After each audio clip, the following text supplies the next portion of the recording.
So, you ready to be on the front page of Ooh La La? Dugga, Pat knows best. Walk over to the mirror and take a good look at yourself. If you had to walk over to a mirror, you did it wrong. If you got a good look at yourself, again, you did it wrong. Mirrors should be visible in your house from every corner in a room.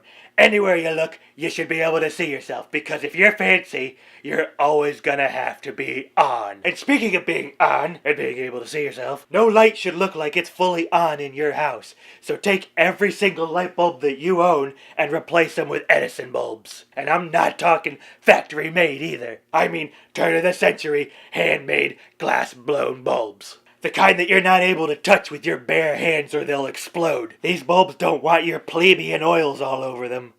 I'll show you what I mean. Let me just grab this here. Show you what I'm talking about. So what you want to do when you get yourself a bulb is you're going to want to get yourself some nitrile gloves here. Look kind of like that. So every time that you replace a bulb, you're going to have to get out one of these gloves. Plop these suckers on your hand. Make sure you get the good ones with the baby powder inside of them. So that way you can get your hand on in and out really quickly and easily. It doesn't get stuck in all the rivets and everything. Like that. See, there you go. They're going to come in a package kind of like this, okay?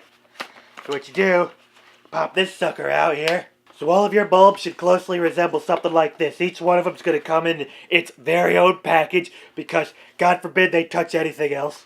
Bonus points if it's a package within a package, because that means they're extra fancy. And if you're not wearing a glove to replace or even handle these things, then you're not on the right track. If these bulbs come in a package with more than one in them, you better crumble them up and send them back to whoever you got these from, because they are not fancy.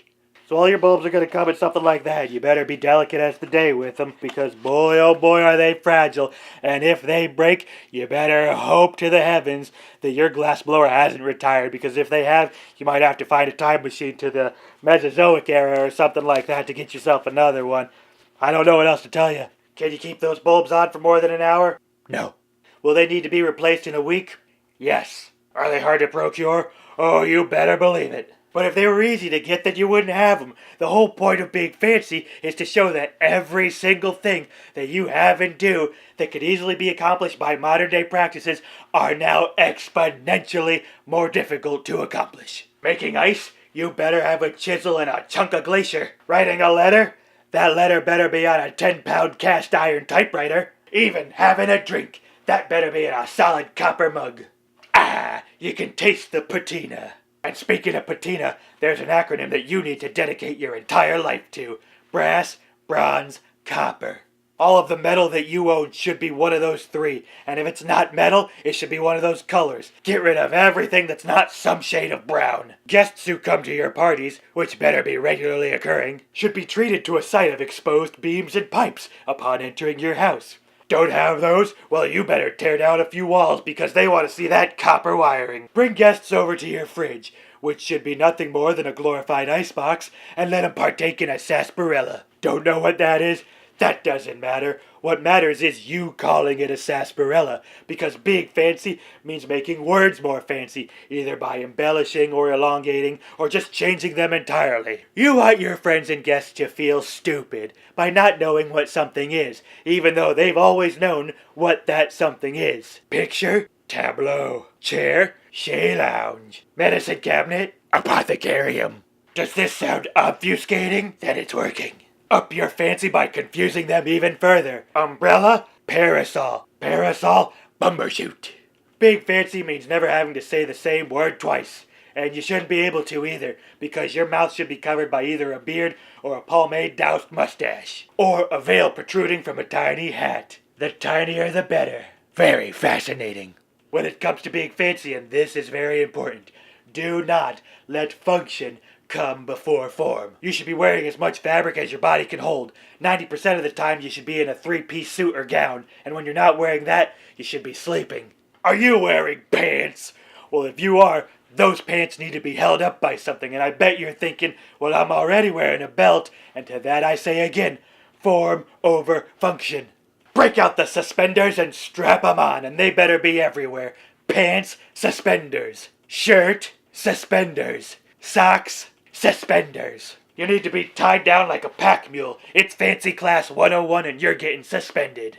Now you might think that you're all set, and if you think that, you haven't learned a thing, because you're nothing without your accessories. Did I say accessories? I mean your accoutrements. The parts of your body you can still lift up need to be encumbered with drapery and effects, even if you have no need for them. I don't care if you can see a clock, get a pocket watch. I don't care if it's shady, wear a top hat. I don't care if your hands are clean, wear gloves. Especially when you're changing that light bulb. I don't care if you can see, get a monocle. Better yet, get two, double fancy. And let's not forget a cane. I don't care if you can walk, get a cane. Even better, get a walker. Now you've achieved elite fanciness, and you're ready to hit the town or throw the sweatiest parties. Look at all of these people having so much fun. I've never seen people so happy. Whoa, settle down, guys. Is it hot in here or is it just you? Or is it the 1000 watt bulbs with the 10 lumen output?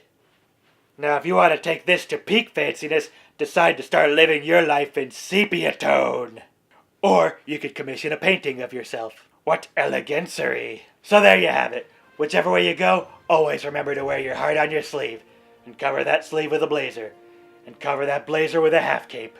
Until next time, and if you have anything that you want to learn more about, leave a comment down below. And hit that subscribe button to be the belle of the ball, because when it comes to being fancy, now you know best.